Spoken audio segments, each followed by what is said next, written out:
Doamnelor și domnilor, avem privilegiu în această seară să purtăm un dialog cu generalul James Jones, fostul comandant suprem al forțelor aliate din Europa, unul din cei mai importanți generali pe care NATO i-a avut în ultimii 30 de ani. Domnia sa a fost și consilier pentru securitate națională al președintelui Statelor Unite, Barack Obama, un general cu foarte mare experiență. Realizăm acest interviu în contextul aniversării a 70 de ani de la crearea Alianței Nord-Atlantice, un moment de maximă vizibilitate pentru securitatea europeană și pentru toate provocările care vin, în special aici, în partea de est a Alianței. General Jones, thank you for having this interview with us. Thank you. It's a pleasure to be here. Nice to see you. Welcome again to Romania. Thank you. And I want to ask you, what is the difference that you see in our country when you first arrived here and now in 2019? Well, when I first arrived here was in 1993, and some amazing differences. Obviously, the entire expansion of NATO to assimilate former Warsaw Pact countries was a big success. I think that over the years, unfortunately under Mr. Putin, NATO has become more relevant than in the past and more important to our collective security. The defense of Europe starts at the Black Sea, and of course Romania occupies a special position in the region. In that context, we have a lot of initiatives. There are U.S. soldiers based here regularly. We have strong defense agreements. NATO is now approaching 30 countries. We have a very important ministerial coming up, and I think the role that Romania plays in this entire new geostrategic context is extremely important. General Jones, what is a four-star general like you, former Supreme Allied Commander to Europe, is looking in this region? What kind of provocations do you see for Romania as an important country of the eastern flank of NATO? That's a good question. I spent 40 years in uniform and 2 years in the political arena in Washington. And as I was raised in Europe, my family moved to France in 1946. And I spent 15 years there. My parents spent 27 years working between Paris and Brussels, Belgium. So I am at least 50% European. I care very much about Europe. I grew up during the Cold War. I'm very, very tied to the transatlantic partnership. I was privileged to be the first Marine to be assigned to NATO as the Supreme Allied Commander. So my entire life has been centered around European issues, transatlantic issues, the Cold War, and the post-Cold War. Unfortunately, under Mr. Putin, Russia has decided that, at least for the time being, it prefers to be outside the Euro-Atlantic arc, which is, I think, a big mistake. But this is where Mr. Putin has taken Russia. Russia has given, in my opinion, as a result of its actions in this region and in the Ukraine and the Crimea and meddling in elections and using social media to penetrate and destabilize, to show dissension in the alliance. Mr. Putin has clearly articulated what he thinks about NATO. I've heard that personally in Moscow in 2009. And so there's no question about the fact that anything that destabilizes NATO is something that he considers to be a good day. And I think it's extremely important that the alliance show solidarity in face of these new threats. That's not the only threat, by the way. I think China represents a threat to not only the United States, but Europe as well. You have the government in Iran still being the biggest purveyor of terrorist activities in the world. So you have some pretty big actors out there that are showing that autocracies have changed to where they can compete with us in many ways, and it presents a formidable challenge to our security and our future, not just militarily. I think the contest is more about technology now and about economic strength and cultural expansion, so to speak, energy security, even climate security, which I think is another threat that we have to deal with. So it's a more complex world, and the United States has to step up to it.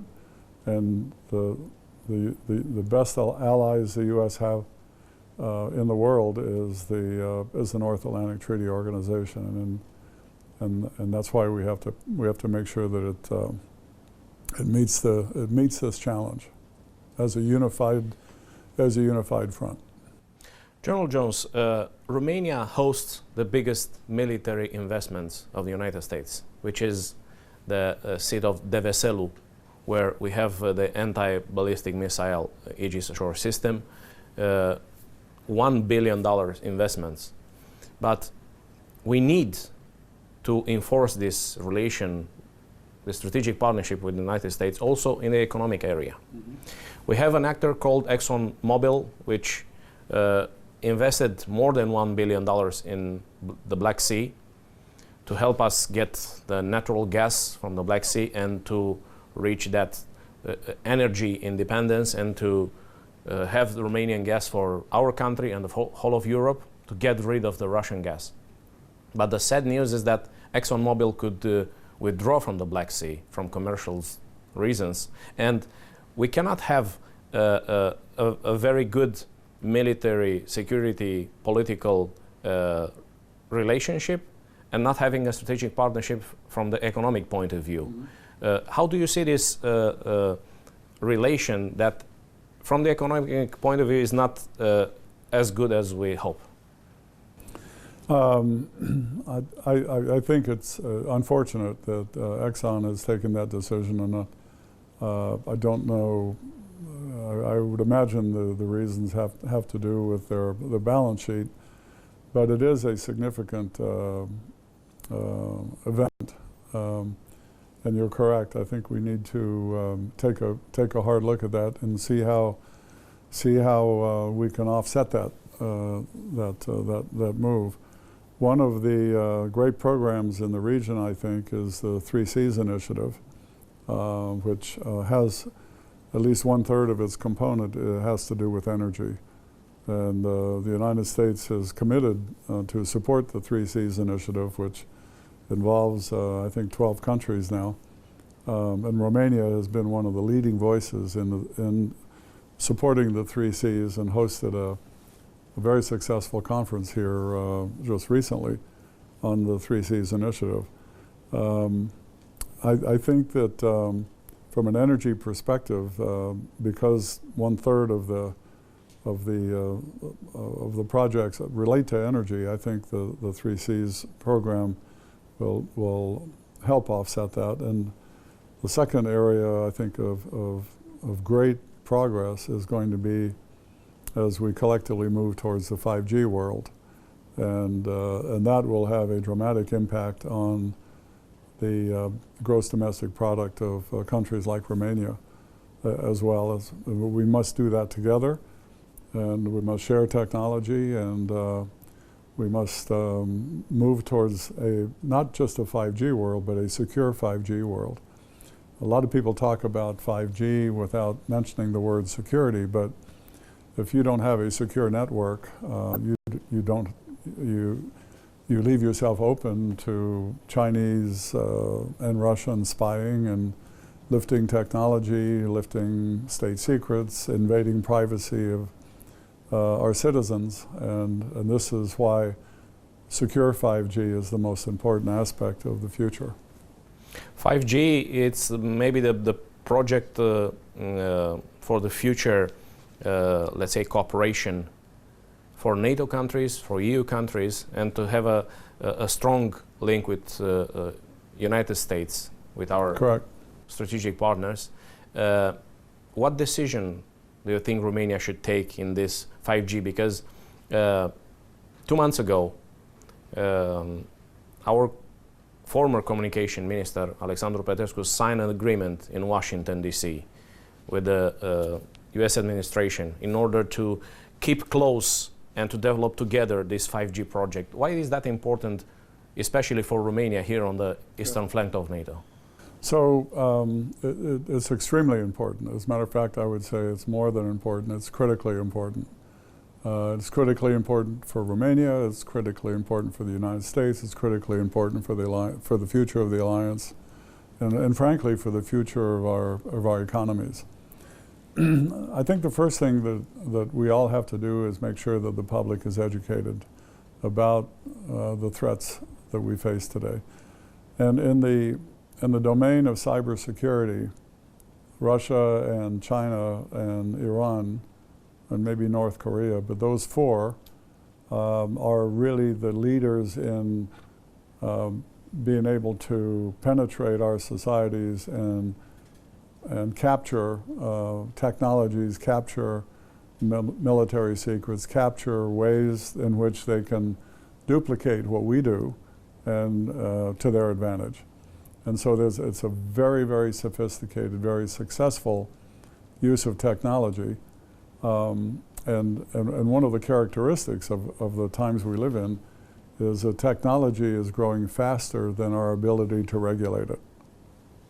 We're not passing laws fast enough. You know, in the nuclear age of the 20th century, as countries came into the nuclear world with especially nuclear weapons, we formulated treaties that limited the growth of nuclear weapons.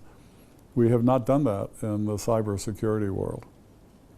And so the cybersecurity world is progressing very rapidly from a technological standpoint, but very slowly from the regulatory standpoint, and that's a critical shortfall. Having said that, on the positive side, we in the West and in the United States are working hard to develop a technology that we will, I think, very soon export to the alliance and to our friends and allies that will enable them to get into the 5G world, but the difference will be that this will be a secure 5G world. And that means that Chinese, Russian, North Korean, Iranian penetration will, at least for a while, come to a stop. My guess is at least 3 to 5 years, maybe more. And this is a technology that will enhance the interoperability of NATO. It will enhance the ability of our economies to prosper. It will affect banks, it'll affect transportation, it'll affect healthcare. This 5G world, secure 5G world, if we achieve it collectively, will change the way we live. It's that dramatic, and it's that disruptive in a positive way. So it's something to look forward to, it's something to work on together, and I think, again, the 3 Cs initiative will be beneficiary of that technology. The 3 elements of the three Cs are transportation, energy, and telecommunications. And in the telecommunications architecture, going from the Adriatic all the way up to the Baltic states, I think the economic impact of those 3 things on the region will have a leveling effect in relation to Western European economies.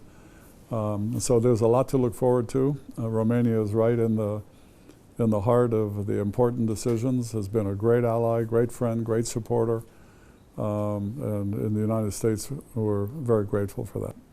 We have to understand, General Jones, that we are living in a world that this tool is extremely important, and we cannot imagine our future without this instrument, whether it's a mobile phone or a tablet or something else. But the whole infrastructure of today and the future, economic, social, political, military, security, is depending of this 5G project. Because if we are thinking of the near future with all the mobile data and networks that are together, we have to be sure that this 5G project will not be penetrated from outside, and it's secure to prevent the kind of aggressions, cyber attacks and Correct.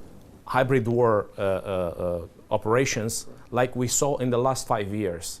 So from this point of view, I want you a bit to explain why this 5G is such a preoccupation from Western leaders and from you in Romania and other Western countries. So the 5G technology is a lot of things, but fundamentally what it enables you to do is do things a lot faster.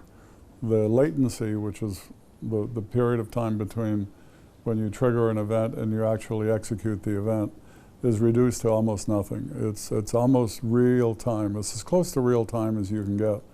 So you can, in the medical field, for example, you can do long distance operations because you're doing it in real time.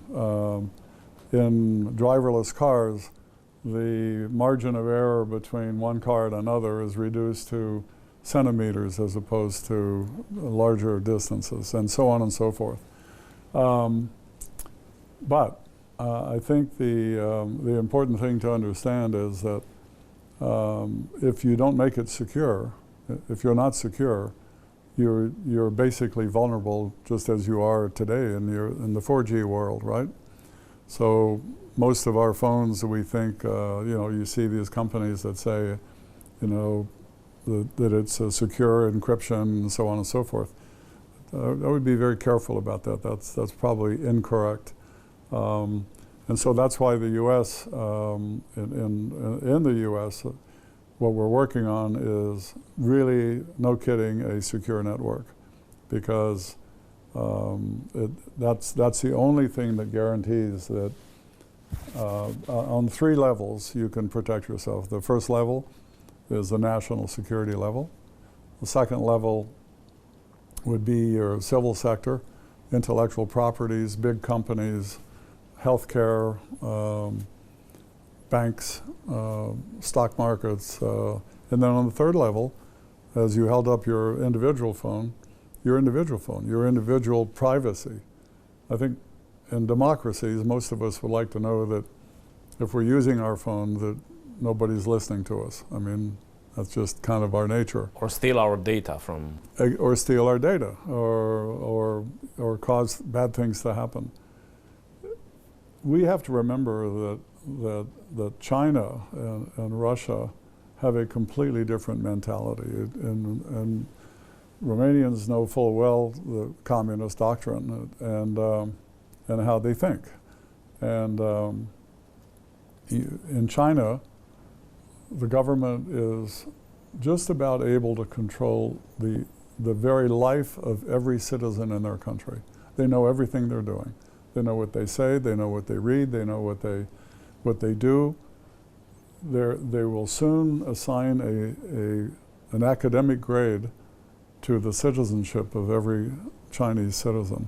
And that grade will determine how they live, how they work, whether they can travel.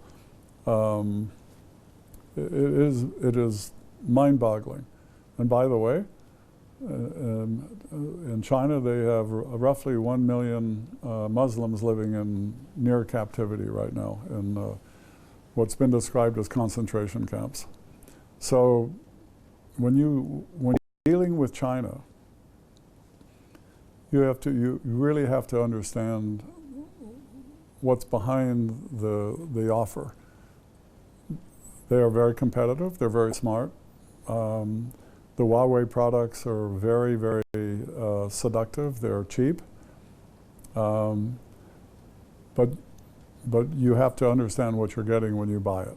And if you're willing to do that, and you enter into the relationship with your eyes open, then fine, go ahead. But buyer beware. It is not, there is nothing, if something is too good to be true, it's probably not true. General Jones, if you will meet, let's presume, tomorrow morning, Romanian Prime Minister, and he will ask you one good advice for Romania, what would be that? Well, I think Romania is actually doing very, very well compared to most other members of the alliance. We have, over the years, we've had NATO presence on the edge of the defense of Europe. The bilateral relationship with the United States is of the highest order. We see things the same way. You know, I would say that there's a lot of discussion about the 2% of GDP for NATO.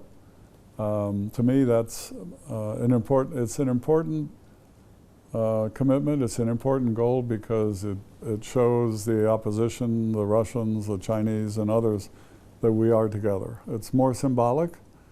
It's important because it's a huge amount of money, but it's offset a little bit by the fact that it's a symbolic commitment that everybody is in this together.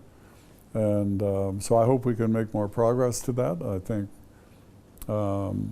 you have a very exciting new government. I've met with the defense minister, who's an old friend. I am very happy that Romania has such a high-quality person in such an important job. So I think the future for Romania is very bright, and I'll do everything I can to make sure that Washington understands that. General Jones, we first met in 2003. You were so kind as a Supreme Allied Commander to have a strategic breakfast we called with journalists from Eastern Europe. I've been in SHAPE headquarters in Mons in Belgium, and the first question I was asking you in 2003 was about Black Sea. Now, after 16 years, I want to ask you the same question, but a very, very different environment. How do you see the Black Sea as a hub for Allied security? Because in the Black Sea, we saw all the three Russian aggressions in the last 5 years. A war with Georgia in 2008, the illegal annexation of Crimea in 2014, and the invasion of eastern Ukraine. So Romania as a Black Sea riverine, when we look at this small but important sea, we see 3 NATO members, Romania, Bulgaria, and Turkey, and we see Ukraine, Russia, and Georgia. So how do you look, as a 4-star general and former Supreme Allied Commander and National Security Advisor for President Obama, this Black Sea region? Strategically, it's a very important region, and it's one that, in my view, since 2003 has actually increased in terms of a strategic significance. Part of the reason has been that since 2003 and the return of Mr. Putin to presidential powers in Russia, that the hope that we had that Russia would see itself more as a European, inside the European Atlantic arc, has dissipated. We achieved a START treaty, a strategic arms reduction treaty with Russia towards the end of my time in the White House around 2010, 2011. And that was the beginning of the end of that cooperation with Russia. And Russia decided to, you know, return to a different path outside of the Euro-Atlantic arc. The other major change, I think, and it has to be said, is the confusion that Turkey is causing in the alliance with its purchase of the S-400 missiles from Russia. the increasingly friendly relations that President Erdogan seems to cultivate with Vladimir Putin, and so I think the Black Sea and the Romanian-Bulgarian borders are really is where the defense of Europe really starts. And so the strategic importance, given the outside threats, and given the historical events that you just cited, argue very persuasively for NATO to close ranks, to have a very good summit in London, and to be absolutely clear on what NATO is and what it isn't, and what it stands for.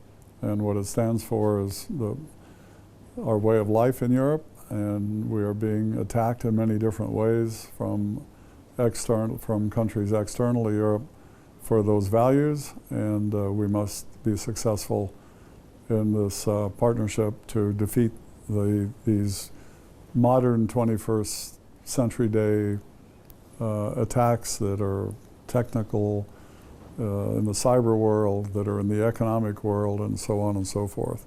It's a difficult time. It's a little bit of a new threat because it doesn't lend itself well to just armies facing each other. It's societies facing each other, and it's a societal context that will dictate whether we survive or we don't. We are facing right now a new kind of provocations. The conventional, the military threats are still there, but new threats are coming from non-conventional, from non-military actions like hybrid war, cyber attacks, manipulations, even intelligence operations that we saw in the NATO countries, Russia trying to killing some of the people. So from this point of view, how do you see the balance between military and non-military threats that we have to face in NATO and also here in Romania? I think that really what's happened is in the 20th century, national security was really the business of the ministries of defense, National Security Council, maybe a little of the foreign ministries, but everybody else was on the outside. In Washington, in the White House right now, at least when I was there, we started including a much broader membership to talk about national security. Energy is a national security issue. Economic vitality is a national security issue. Immigration is a national security issue.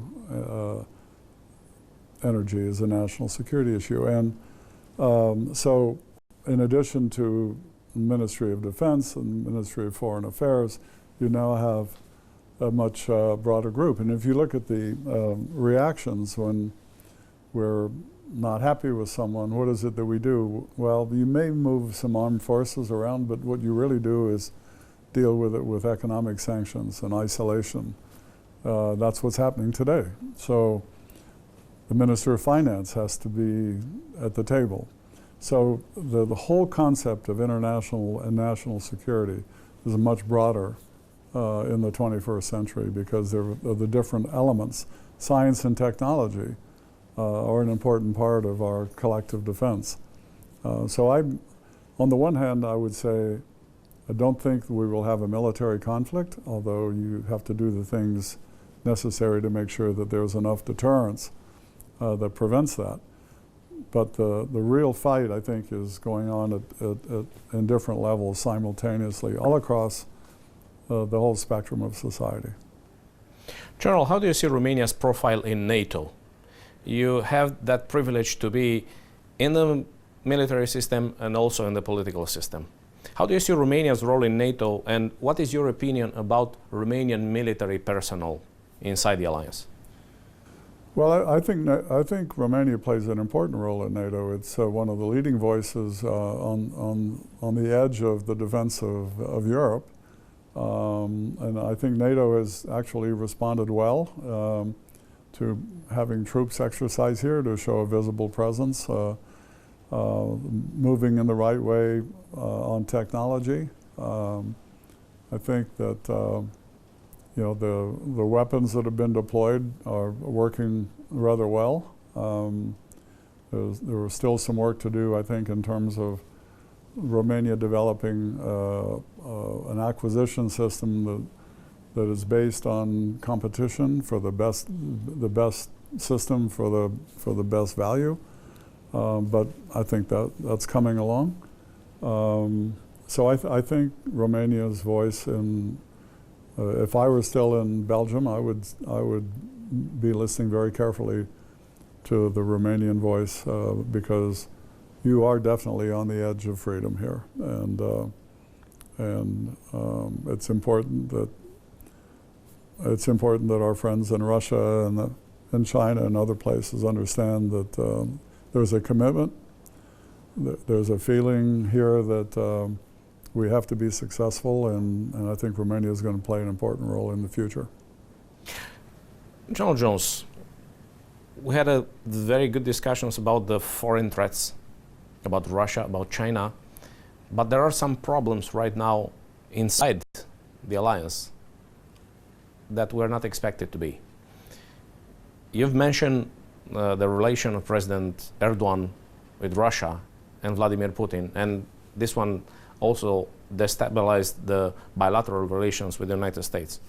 We saw the unhappy statements from French President Macron. We saw that it's a bit, let's say, shaky grounds in the alliance, with some other peoples being already influenced by the ideas from outside the alliance. What will your advice be now that we are celebrating 70 years in NATO, and instead of having, let's say, a quiet and nice celebration, we have problems within the alliance and trying to keep the best solution to keep for the next 70 years peace in Europe and the United States with a strong NATO?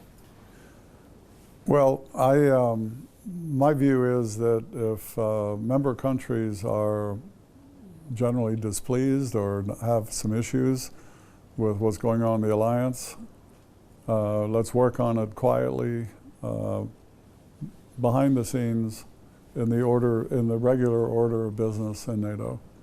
I don't think that it's a good idea to send signals out on the eve of the 70th anniversary that somehow the alliance is not a cohesive or a happy place. I personally disagree with the fact that the alliance is in any kind of trouble. I think the things that have been done in the last half dozen years have argued persuasively that the alliance is more relevant than ever, particularly in this region. And so I'm a little unhappy that there are leaders who are voicing and causing people who really want to see the alliance fail to give them some belief that the alliance is not as relevant as today as it was 10 or 15 years ago. That would be a mistake for all of us if that were allowed to happen. So I hope that we won't use the celebration as a way to highlight individual displeasure. This is a time to come together and show solidarity, I think. There are some leaders in Europe that they think we could have a European defense without US involvement. Since the end of the World War, the guarantee of peace and security for Europe was the US engagement. Military, security, economic, and so on. Do you think that it's feasible, this European defense project? If it's feasible, that doesn't mean it's advisable. I'm a big believer in the transatlantic link. As I said earlier, I was raised in Europe. I went through the Cold War. I decided to join the American military, and I spent 40 years in uniform, finishing up in Europe. But I've always believed that the link between the transatlantic link should never, at least as far ahead as I can see, should never be destabilized. We have to stay together on this. For those who think that European defense minus the United States is possible,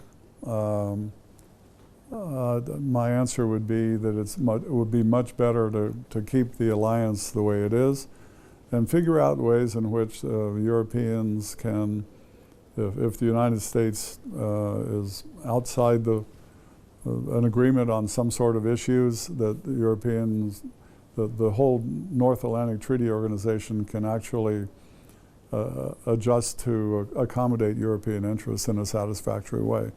We did that in the Balkans. We transferred NATO responsibilities to the EU. It worked very well. This is a political problem. This is not a military problem.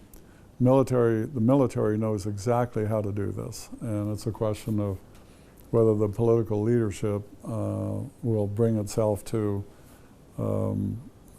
do what's eminently logical in the event that Europeans decide they want to do things independently of the United States. There are ways to do that. But I think the least economical way to do it is to create two different entities. That is not affordable. General, would you be so kind to send a message to Romanian people? Well, to the Romanian people that I've known since my first visit in 1993, I would extend a message of congratulations and good wishes, and a message of thanks for your friendship, your loyalty, your appreciation for what the United States stands for and tries to do. I think we are united in a very difficult time, challenging time. And this is not a time in which we want to show weakness and indecision. The path that Romania is on is a strong path, and I'm hopeful that together we can influence the collective behavior of almost 30 countries in the world's most important alliance. We face threats from the outside. We've talked about some of these. The only way to be successful when you're attacked is to stand together. And as long as we do that, I think we'll be fine. So my message would be one of thanks and hope for the future, and congratulations to the immense progress that Romania has made over the last few decades.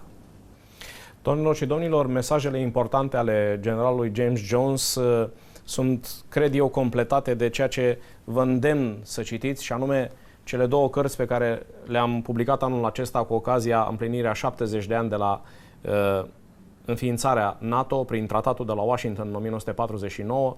În ambele cărți veți găsi analize, opinii și informații importante legate de provocările la care este supusă România și Alianța Nord-Atlantică. Veți vedea în această a doua carte un interviu, cred eu, foarte bun, o radiografie de politică internă și externă și de securitate cu secretarul general adjunct al NATO, Mircea Joană. Și aici veți găsi cele două interviuri realizate cu secretarul general al NATO, Jens Stoltenberg.